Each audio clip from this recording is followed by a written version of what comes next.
Le 24 février 2022, la vie de 40 millions d'Ukrainiens change brutalement.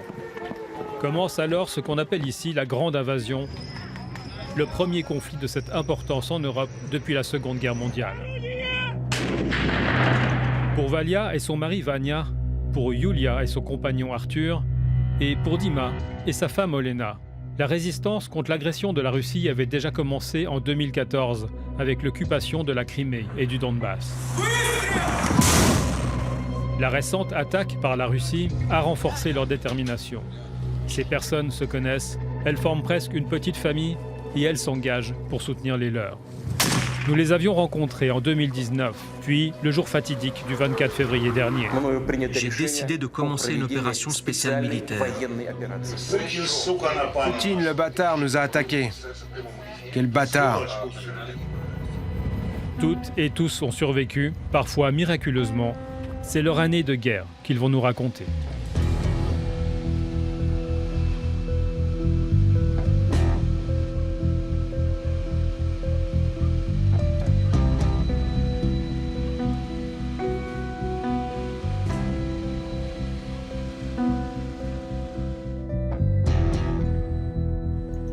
Un an après notre dernière rencontre, nous retrouvons Dima, infatigable volontaire qui arpente l'Ukraine avec sa camionnette bourrée d'aide humanitaire et d'articles pour l'armée.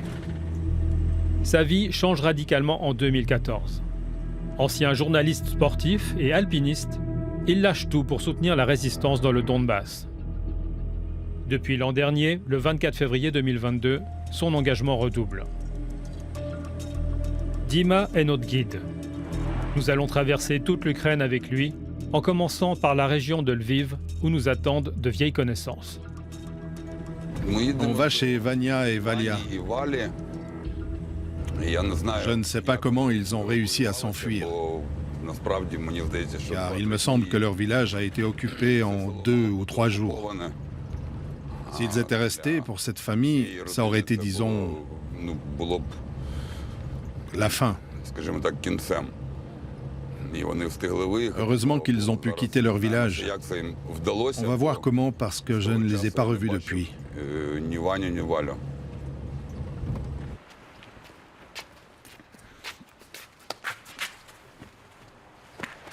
J'arrive pas à t'embrasser, tu as grandi. J'ai plutôt rapetissé.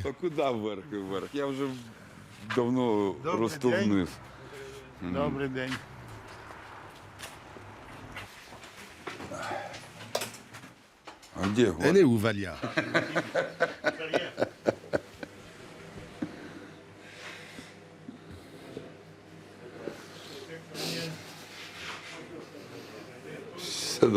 Tout va bien. Tout va bien. Ne pleure pas, tout va bien. Je n'ai plus de larmes. Je comprends. Il n'y a pas de mots pour exprimer les émotions. C'est une joie de revoir les amis. Le plus important, c'est que tout le monde soit vivant. Vania et Valia sont traumatisés. Leur fuite à travers le pays a été un enfer. Désormais, ils sont en sécurité dans cet appartement mis à disposition par leur vieil ami Petro, un conseiller communal très actif au sein des organisations de volontaires qui soutiennent les civils des régions libérées et l'armée engagée sur le front. Il faut nous distraire de cette guerre. Parce que tu deviens dingue quand tu penses tout le temps à ce que tu as vécu, à tout ce que tu as vu.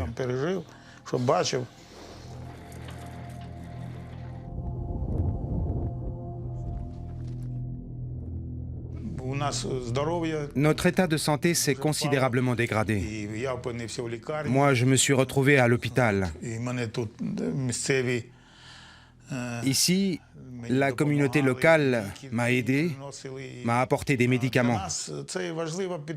Ce soutien est important pour nous, surtout le soutien moral. En fait, c'est pas si important le côté financier. Le plus important, c'est d'être entouré d'amis.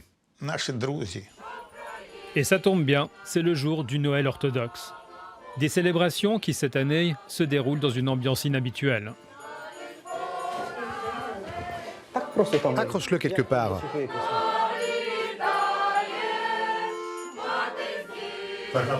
Petro joue un guerrier?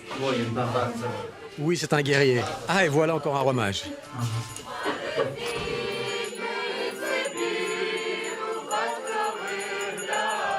Comme le pays est en guerre, la tradition est un peu modifiée.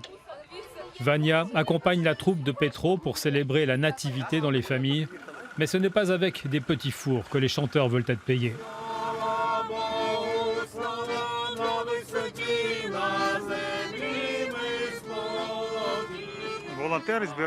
Les bénévoles collectent des fonds, ils chantent des chants de Noël, entrent dans les maisons et les propriétaires donnent ce qu'ils peuvent. Des petites sommes, mais beaucoup de gens donnent. Avec cet argent, ils achètent des voitures pour nos soldats au front.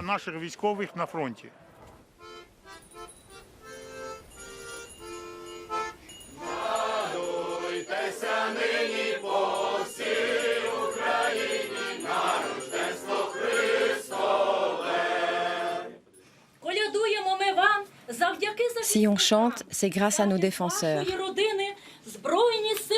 Votre famille est défendue par l'armée ukrainienne. On supplie Dieu pour obtenir la victoire. Oh mon Dieu, les mères pleurent, car leurs enfants sont en guerre. Regarde, les héros tombés sont ramenés et ne se relèveront plus jamais. Des fils uniques. Quelle douleur. C'est pire que du sel sur une plaie. Les guerriers n'ont plus de force. Ils t'adressent leurs prières. Regarde, ô Père. Quand la guerre va-t-elle se terminer? Donne-nous la force de chasser l'ennemi pour obtenir la victoire.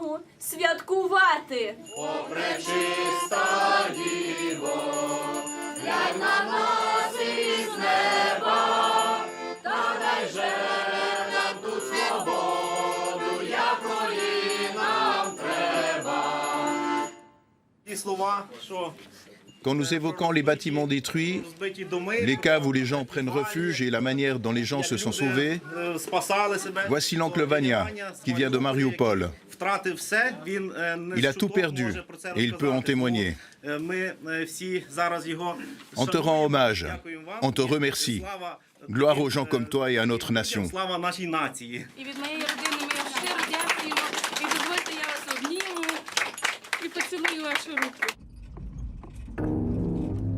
Vania et Valia sont natifs du Donbass et en ont beaucoup vu.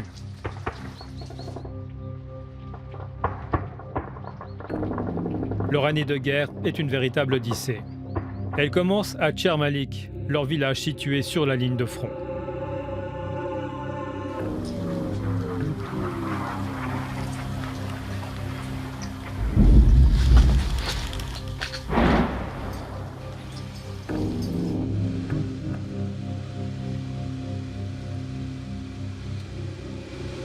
Nous les avions quittés le 24, le jour de la grande offensive. Aujourd'hui, Valia et Vania sont des réfugiés dans leur propre pays. Nos pensées sont là-bas, dans notre petite patrie, dans notre maison. On avait tout, une petite entreprise de transport, on avait 2 maisons au village, un appartement à Mariupol. Et maintenant que les Russes sont venus, ils ont tout détruit et nos biens ont été pillés. Ces images leur sont parvenues d'une connaissance restée sur place.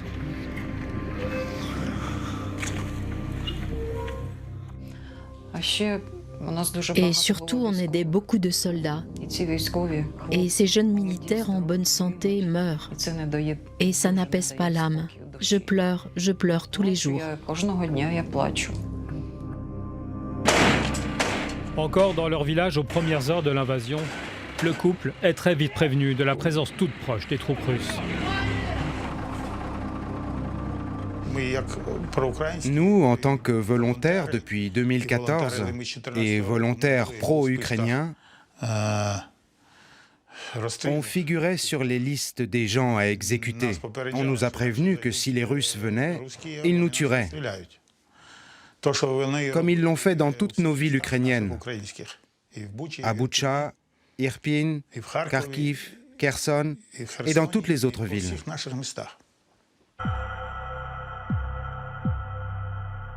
Valia est la première à fuir avec leur fille et leur petit-fils à Marioupol, où la famille possède un appartement. Vania part la rejoindre à l'aube du 3e jour.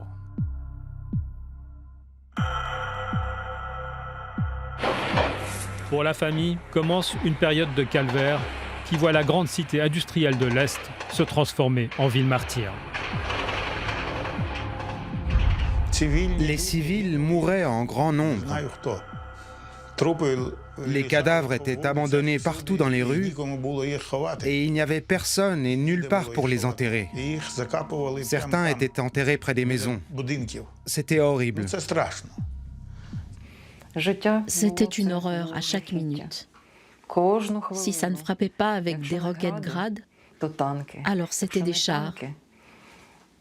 Et si ce n'était pas des chars, c'était des canons. Et le plus terrible, et ça je ne pouvais pas le supporter, c'est quand mon petit-fils jouait et se mettait à crier « Grand-mère, un avion, un avion !» Et l'avion passait, et les cheveux se dressent sur la tête.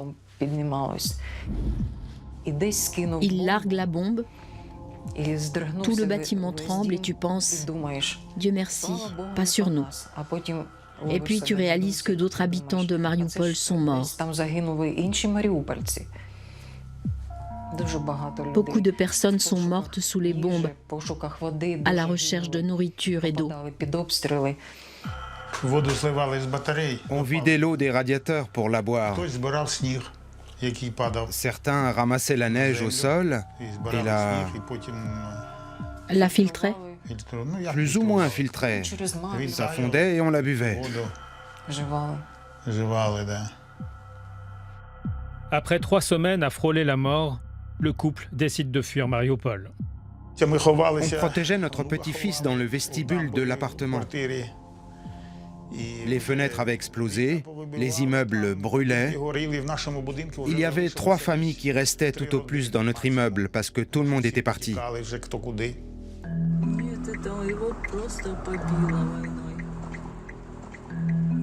Puis nous avons appris qu'un couloir d'évacuation était ouvert.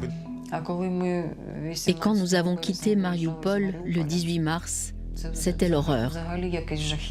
On avait l'impression d'être sur un plateau de tournage d'Hollywood. Tout brûlait.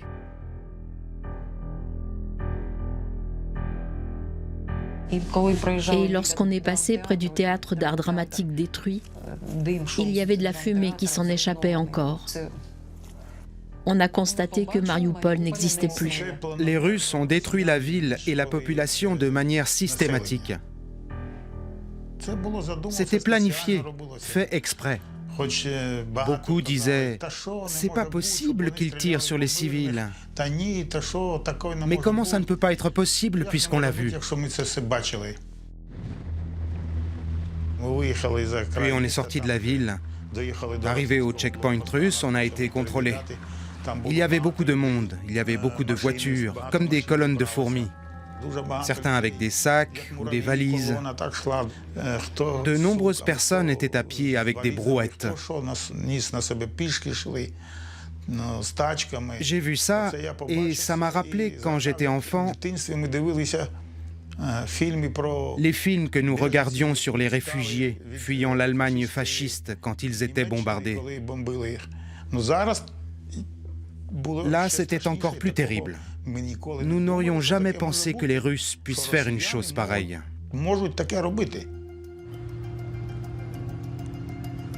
Une fois franchies les portes de la ville, la petite famille prend la route du nord-ouest en direction de Zaporizhzhia. Mais cette route est extrêmement dangereuse pour Vania et Valia, qui n'ont jamais caché leur soutien actif à l'armée ukrainienne. Nous avons franchi 27 checkpoints. Nous avons été contrôlés partout. On s'en est sortis et c'est un miracle, je ne sais pas comment.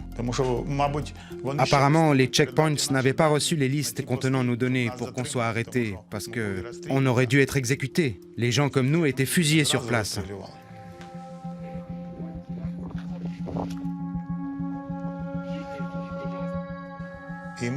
Puis nous sommes arrivés à Zaporizhzhia, au premier checkpoint ukrainien.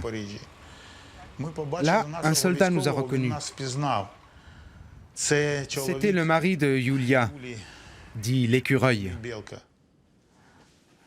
Il nous a embrassés. Il nous a dit de nous calmer. C'était Arthur. Il nous a dit « Calmez-vous.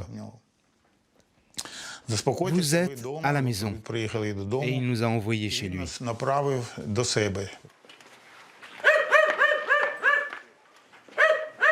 La coïncidence est incroyable. Arthur et Yulia venaient souvent retrouver des forces chez le vieux couple pendant le conflit du Donbass. Nous les avions accompagnés en 2019.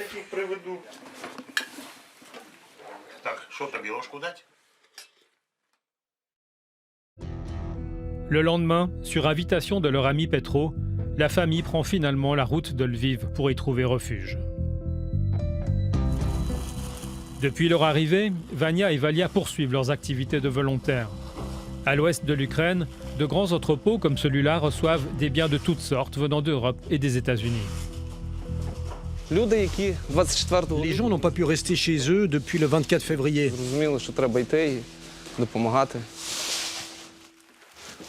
Ils ont compris qu'il fallait aider. Chacun essaye d'aider comme il peut. Moi, je coordonne tout ça, mais tout le monde ici est bénévole.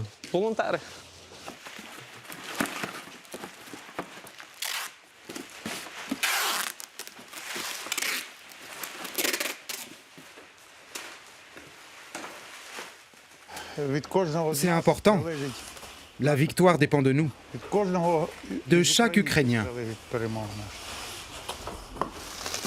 C'est pour ça qu'on doit être là.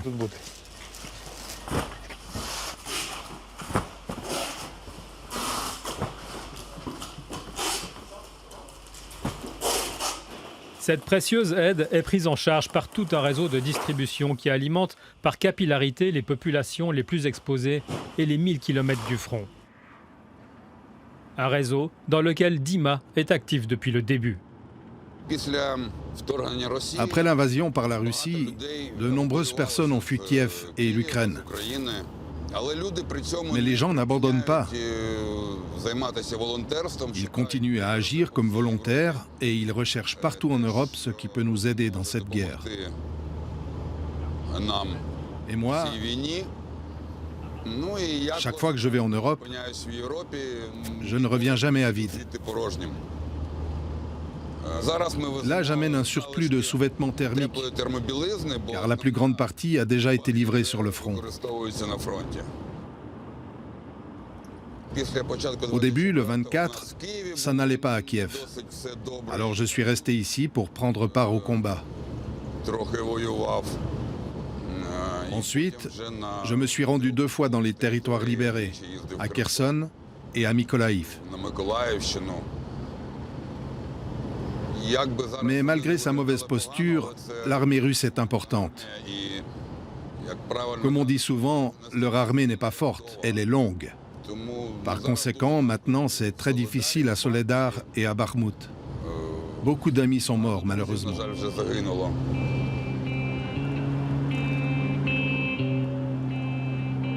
Après une petite journée de route, nous arrivons à Kiev, la capitale ukrainienne.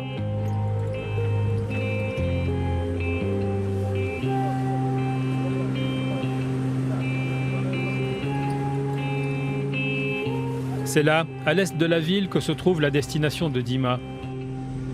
Un autre grand entrepôt servant de gare de triage.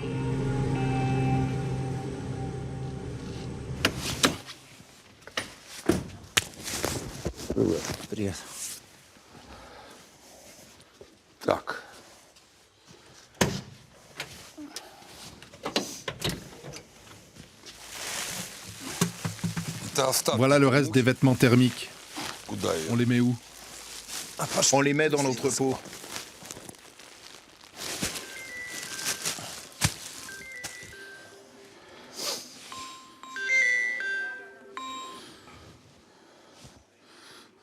Salut fiston, qu'est-ce qu'il y a?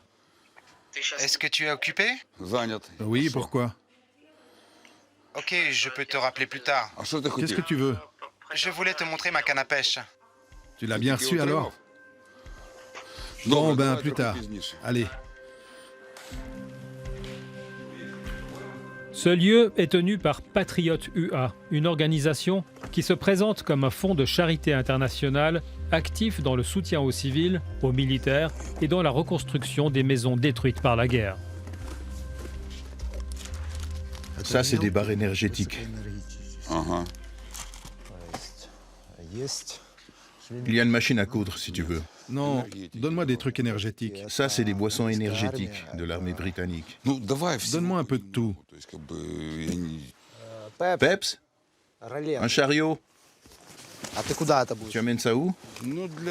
C'est des colis pour Arthur, pour le front à Zaporizhzhia en direction du sud. Voilà le sucre. Assez avec le sucre. C'est des larges, celles-là? Elles sont auto-adhésives? Oui, C'est tout, merci.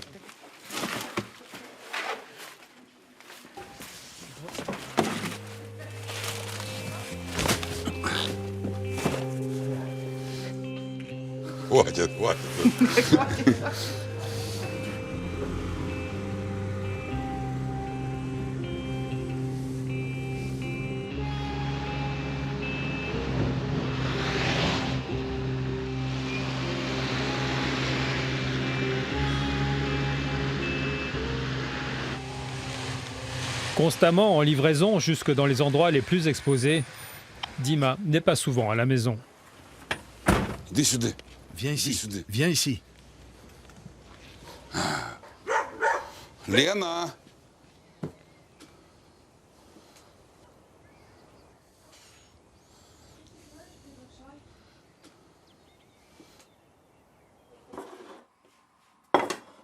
Toujours prête à le soutenir, sa femme Olena travaille dans l'immobilier, une activité en veilleuse depuis le début de la guerre. C'est de la polenta. Il n'y a pas d'électricité en ce moment. Malgré les circonstances, leur couple tient bon. Ils ont 3 enfants. Mais il n'est pas toujours facile de conjuguer vie de famille et volontariat sur le front. En 2014, quand la guerre a commencé, Olena m'a dit « Ne fais pas le volontaire, parce que tu vas perdre ton entreprise. » Et c'est arrivé. Mais je n'ai pas pu rester à l'écart. Quand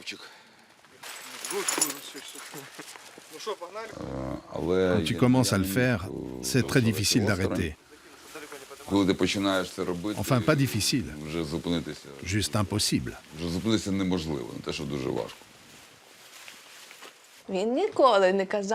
Au début, il ne me disait jamais où il allait exactement et à quel point c'était dangereux. Je le savais toujours beaucoup plus tard, après 1 mois par exemple, dans un cercle d'amis, quand il racontait ce qui lui est arrivé. Alors je ne ressentais pas le danger lorsqu'il partait. Mais maintenant, je me rends compte qu'il prend des risques et qu'il se retrouve dans des situations compliquées. Donc, il ne me reste plus qu'à prier. Olena est russe, née dans une famille de militaires russes. Elle a choisi de délaisser sa langue maternelle pour ne parler que l'ukrainien. Avant le conflit, les mariages entre Ukrainiens et Russes étaient monnaie courante. Aujourd'hui, la rupture entre les 2 pays semble totale et les mots sont durs. Le 25 ou le 26 février, j'ai reçu un appel de Moscou. Mon vieil ami, avec qui nous faisions de la montagne. Je suis allé chez lui, il est venu chez moi. Il me dit « Dmitro, désolé, j'ai toujours été contre Poutine. » Et je dis « Ton pardon ne me fait ni chaud ni froid. Qu'avez-vous fait pour éviter que ça se produise ?» Il ne m'a plus appelé.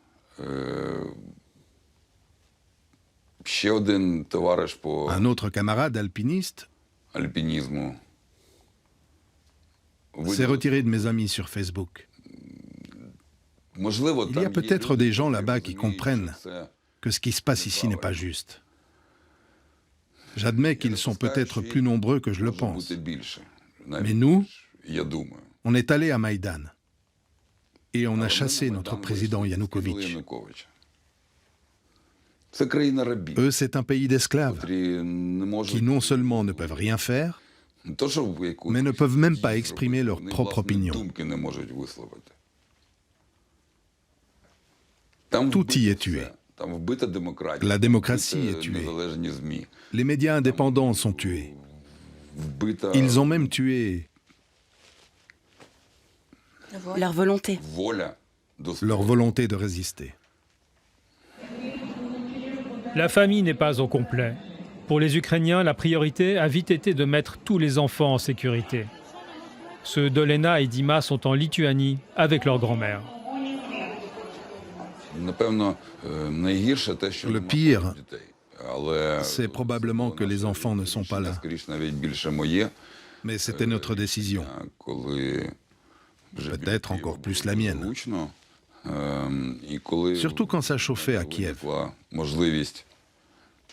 Et quand j'ai eu la possibilité de les évacuer, je l'ai fait immédiatement. Et c'est devenu tout de suite plus facile.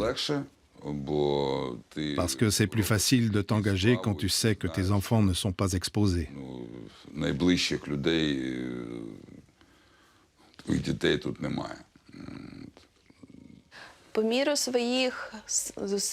J'essaye de soutenir Dima de mon mieux.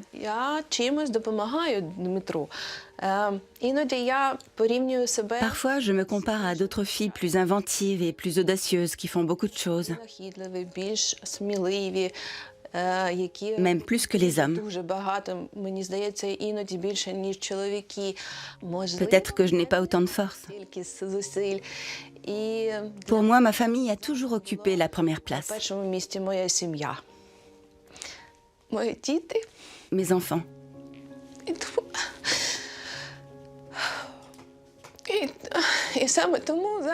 Alors maintenant qu'ils sont loin, c'est difficile pour moi d'en parler. Je m'excuse.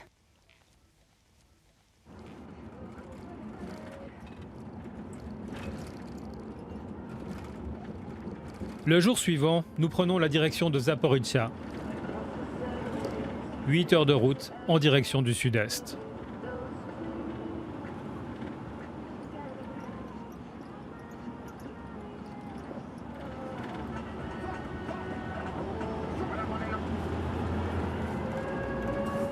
Увага! Оголошено повітряну тривогу. Прохання до всіх мешканців Кам'янського перейти в укриття. В місті лунає повітряна тривога.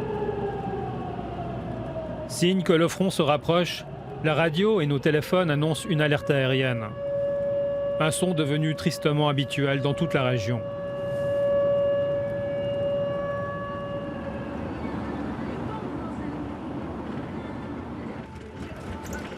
La ville est partiellement dans la nuit, éclairée par quelques magasins équipés de génératrices.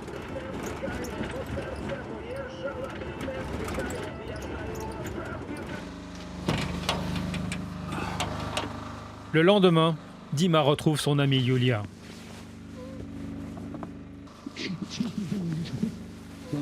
Nous l'avons connue tireuse d'élite, sniper. Aujourd'hui, elle ne porte plus l'uniforme. Mais pas le temps de s'arrêter. Une célébration les attend. Tu sais, Zaporizhzhia, c'est comme Mariupol autrefois. J'ai une sensation horrible de déjà-vu. Pour les soldats, c'est la seule grande ville proche du front où tu peux recevoir ton courrier, acheter des trucs. Il y a beaucoup de soldats et de volontaires qui viennent faire une étape ici, avant de repartir plus loin. Et il y a aussi beaucoup de réfugiés.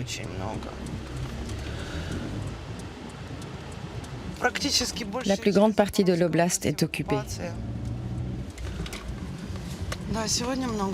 Aujourd'hui, il y a beaucoup de monde.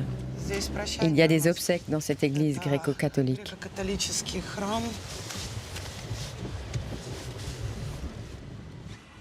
Yulia ne cesse de perdre des proches. Elle est totalement écœurée. Voici le prix de la guerre. Nous, on n'est pas en train d'enterrer des alcooliques et des repris de justice comme le fait la Russie. Nous, on perd le futur de l'Ukraine. Qui va rester pour la reconstruire et survivre à cette guerre? Le plus important, c'est de savoir quand elle va s'arrêter. Elle ne s'arrêtera jamais.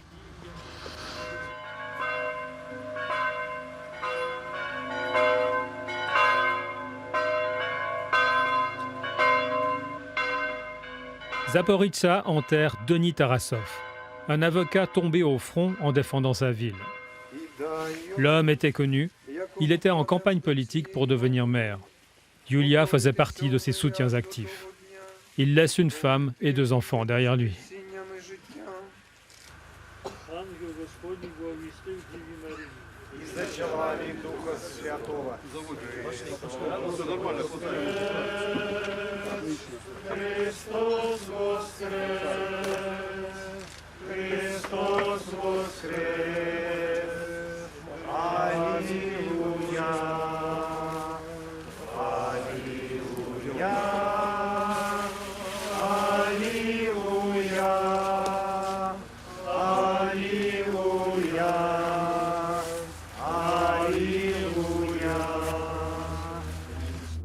Sur le terrain, les pertes sont énormes.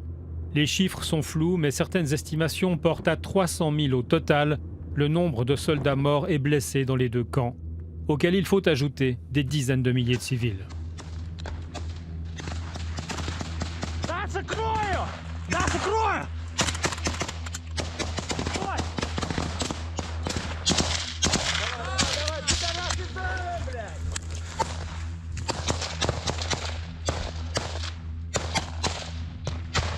À Bakhmout et Soledar, à 300 km de là, les combats sont très violents. C'est là-bas que Yulia vient de perdre un autre compagnon, Yura. Nom de code, l'Espagnol. Elle décide de visiter la famille en deuil pour un dernier hommage.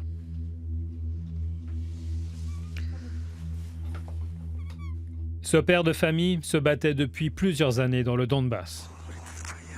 On le voit ici en patrouille au centre de l'image avec les forces spéciales ukrainiennes en 2021. Séquence choquante de la guerre.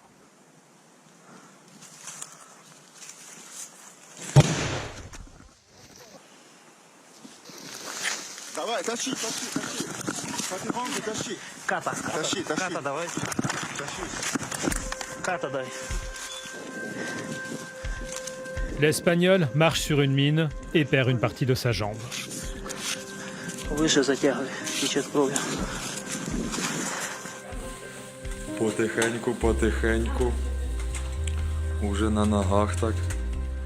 À peine remis, il repart au front le 24 février 2022.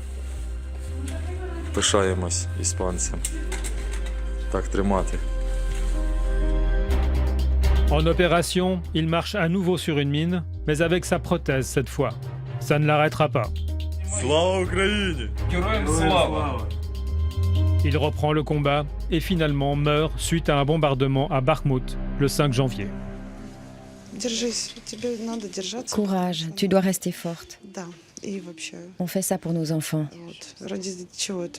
Moi-même, j'ai très envie de partir me battre, mais je n'ai personne à qui confier mes enfants. Ils sont trop petits. Il y a un gars qui est mort hier, on vient d'enterrer Denis. Demain, il y a un autre enterrement. C'est sans fin.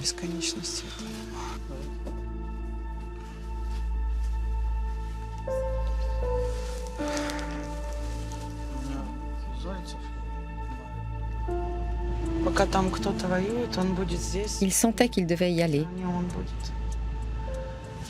Même sans sa jambe valide, il n'aurait jamais laissé les autres faire la guerre à sa place. Ça, c'est Yura le fou.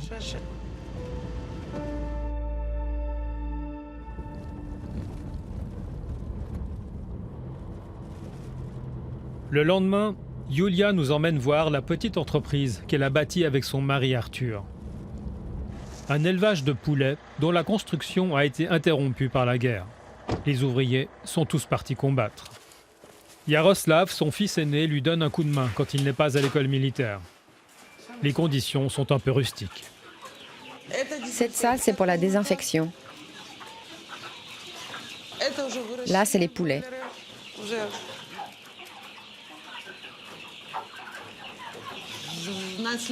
On va désinfecter ça la semaine prochaine. Là, c'est les poules. Elles vont grandir et pondre des œufs. Elles auront bientôt un nouveau poulailler.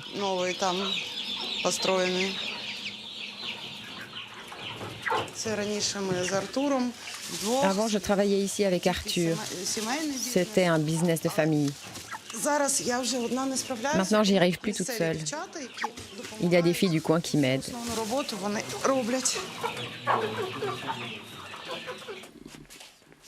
Usés par la guerre du Donbass, Yulia et son mari avaient décidé de ranger leurs fusils de sniper. Mais le jour de l'agression russe, le 24 février, le couple est rattrapé par la guerre. Nous les avions rencontrés quelques minutes avant leur départ pour le front.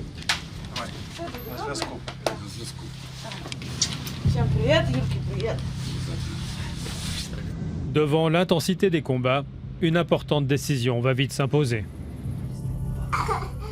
Nous avons eu un conseil de famille au sujet de nos 4 enfants. Il faut que quelqu'un reste avec eux.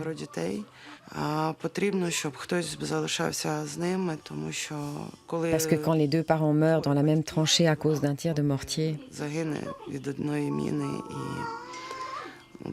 nous sommes face à un dilemme, parce que nous n'aimons pas être séparés. Avant, dans la guerre du Donbass, on n'avait pas les petits. Et c'était une autre histoire. Yulia a eu des jumeaux avec Arthur. Économiste de formation, elle était déjà mère de 2 aînés issus d'un premier mariage et avait vécu plusieurs années loin d'eux. Chaque fois que je me sens prête à tout lâcher pour retourner sur le front, parce qu'il y a des gars qui meurent là-bas, je vois la frayeur dans les yeux de mes enfants. Et je me rends compte que je n'ai pas le droit de les quitter à nouveau. Parce que je dois être avec eux maintenant. Et je suis donc déchirée en 2 parties.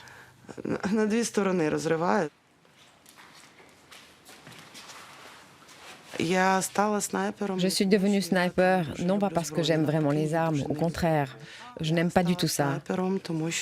Je suis devenue sniper parce que nous n'avions pas d'autre choix que de nous défendre. Pareil pour Arthur. Il ne rêvait pas d'être dans les troupes d'assaut ou de tirer sur quelqu'un. Au lieu de faire la guerre, on aurait eu du plaisir à construire, à cultiver et vivre paisiblement.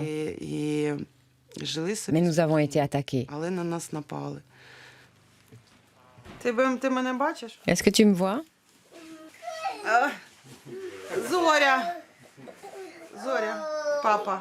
Regarde, papa. Tu nous manques vraiment. La guerre est une épreuve très dure pour les couples. À la séparation s'ajoute la crainte pour la vie du conjoint. Mais Yulia tient bon. Zoria, il est où, papa? Je dois dire que j'ai beaucoup de chance. Dans la mesure où il a toujours été cantonné pas loin de Zaporizhia. C'est-à-dire à environ 4 heures maximum d'ici. Le lendemain amène une bonne surprise pour Yulia. Habituellement, Arthur ne revient à la maison que tous les 3 ou 4 mois. Nous avons beaucoup de chance de le revoir. Toi, tu as une barbe de Saint-Nicolas, comme moi. Non, la mienne est plus jolie. Elle est plus noire.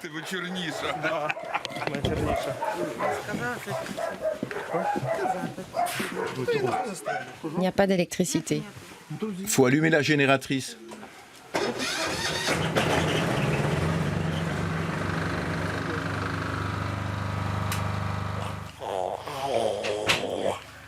Je vais te manger. L'événement est heureux pour la famille, même s'il se produit dans des circonstances douloureuses. Aujourd'hui, je suis rentré du front parce que il y a eu des funérailles. Les funérailles de mon camarade. Plus qu'un camarade, un frère. C'est comme une deuxième famille. Nous étions ensemble depuis les premiers jours de la guerre. Et il est mort. J'aurais préféré ne pas devoir rentrer que de rentrer pour la perte d'un ami. Depuis notre dernière rencontre, Arthur a fait son chemin. Il est devenu commandant et porte une lourde responsabilité dans la survie de ses camarades de combat.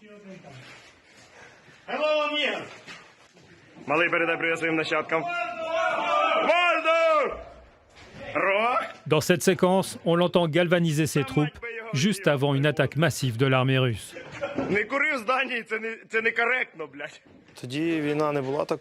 À l'époque, la guerre n'était pas la même qu'aujourd'hui. Aujourd'hui, ils font davantage la guerre avec l'artillerie et la chair à canon. Je n'ai pas peur de dire que certains de leurs soldats, ils les envoient comme des veaux à l'abattoir. Et ils n'ont pas de pitié pour eux. Ils ne cherchent pas à protéger leurs soldats. Si besoin, ils envoient 2, 3, 5 000 soldats, et peu importe qu'ils soient tués au milieu d'un champ.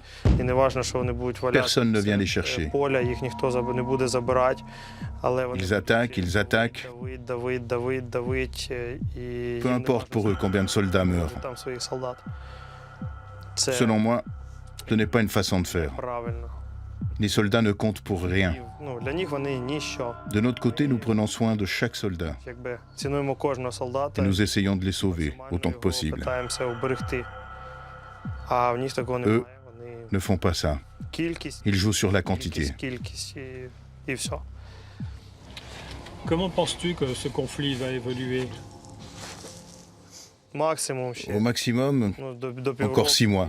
Et de toute façon, ils devront quand même s'arrêter et rentrer chez eux. Nous ne les avons pas invités ici. Nous sommes en guerre pour notre terre. Ils sont en guerre pour l'argent.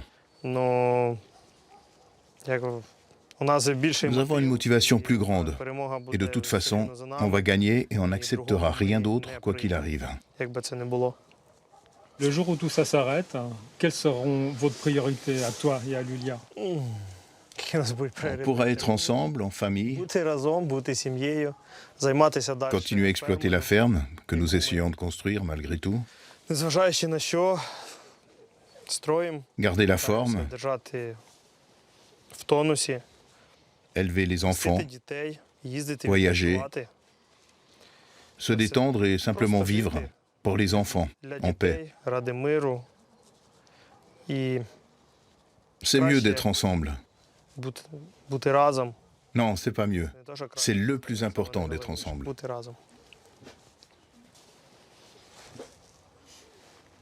Oui, c'est ce que j'ai dit.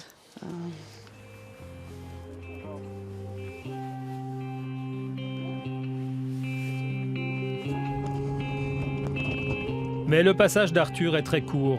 À peine arrivé, il doit repartir. Le moment pour Dima de délivrer sa cargaison. Il est trop petit ton coffre. Tu peux y mettre plein de choses. Je t'avais dit qu'il était trop petit. Il est plein à ras-bord maintenant. Et ça, c'est quoi? Du sucre. Oh putain. T'as qu'à distribuer ça sur la route.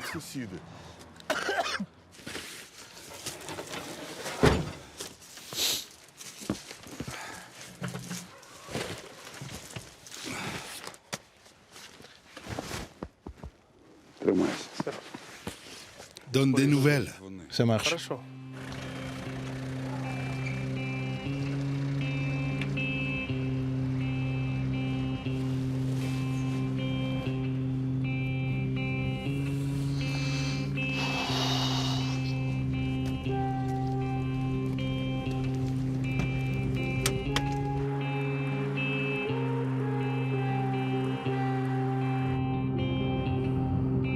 Avant notre départ de Zaporizhia, Yulia nous emmène dans des quartiers résidentiels.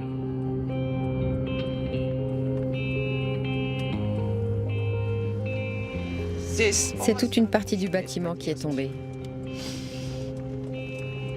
On voit que c'est des appartements. Plusieurs immeubles ont été touchés par une série de missiles dans la nuit du 8 octobre. 17 personnes ont perdu la vie. Malheureusement, on vit comme ça en Ukraine aujourd'hui. En allant se coucher, tous les Ukrainiens comprennent qu'ils peuvent ne pas se réveiller à cause d'un missile russe qui peut les tuer. 3 mois après le bombardement, la douleur est encore vive.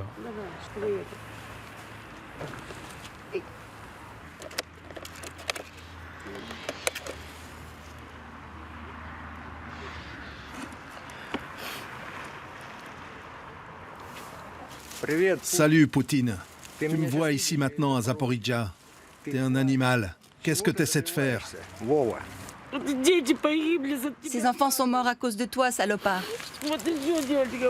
Voilà encore une autre fille qui est morte. Tu es content? Qu'est-ce que tu fais?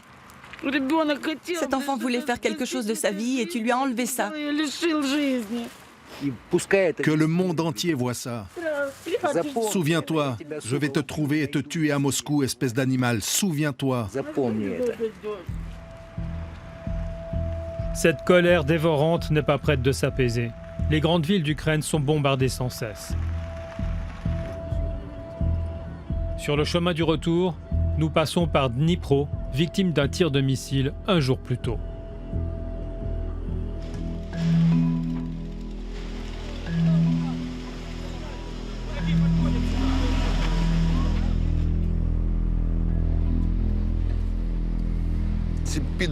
Ces connards ont encore frappé avec une roquette. C'est pas un pays.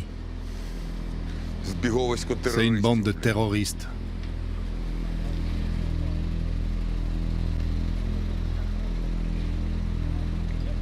Au milieu des décombres, les sauveteurs luttent contre la montre pour retrouver des survivants. Là encore, la frappe s'est produite en pleine nuit. Les gens étaient à la maison. 46 personnes ont perdu la vie. Malheureusement, on ne me prend pas dans l'armée, donc je suis obligé d'agir depuis l'arrière. Que faire? Aider plus? Aller plus au front? Amener plus de choses aux gars? Je sais pas, c'est difficile d'en parler maintenant.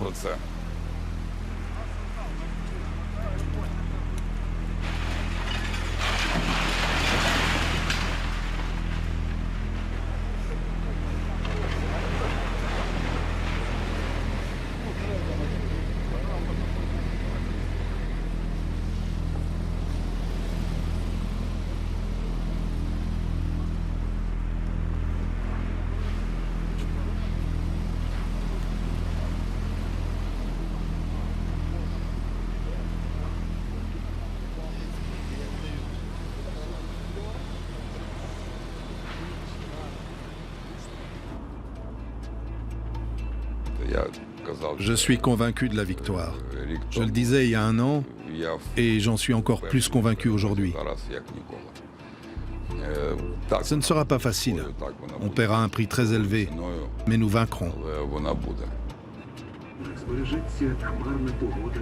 Nous arrivons à Kiev en fin de journée. Notre parcours ukrainien est sur le point de s'achever. La capitale est partiellement privée de courant. Le moment pour Dima d'oublier un peu la guerre et de retrouver sa famille, même si tout le monde n'est pas là.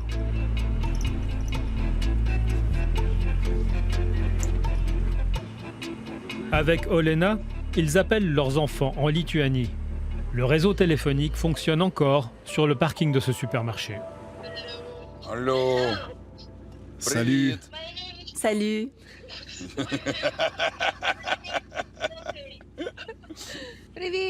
Salut Oreste. Salut mon soleil. Il est où Vlad? Il est où notre pêcheur?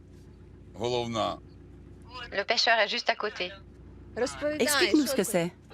Regarde comme elle est compacte. Elle est en 4 parties. C'est donc parfait pour voyager. Est-ce qu'on va te voir toi ou seulement ta canne à pêche? Ah, salut. Comme ça, c'est mieux. Notre petit garçon. Dis-moi, comment se passent tes devoirs? Qu'est-ce qu'il te reste à faire honnêtement? La langue et la littérature ukrainienne. Et la littérature étrangère? Non, j'ai pas envie de la faire. Regarde, aujourd'hui on est le 11. Tu pars à la montagne demain. Est-ce que tu es prêt à sacrifier le ski pour ne pas faire tes devoirs? Non. Ok. Mais qu'est-ce que t'as sur la tête? Oh, maman. Vous avez l'électricité? Là, il n'y en a pas. Et on a dû aller au supermarché pour trouver du réseau.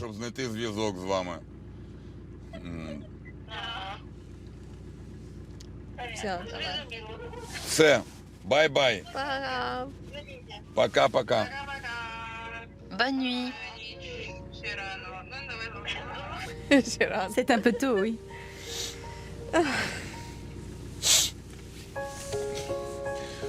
Maman, ne pleure pas. On va les voir bientôt. Oui, je veux. Tu veux pas? Bien sûr que je veux.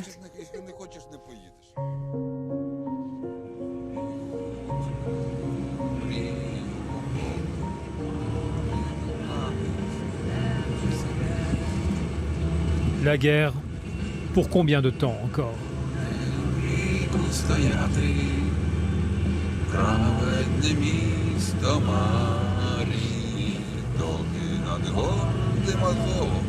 Сонце встає.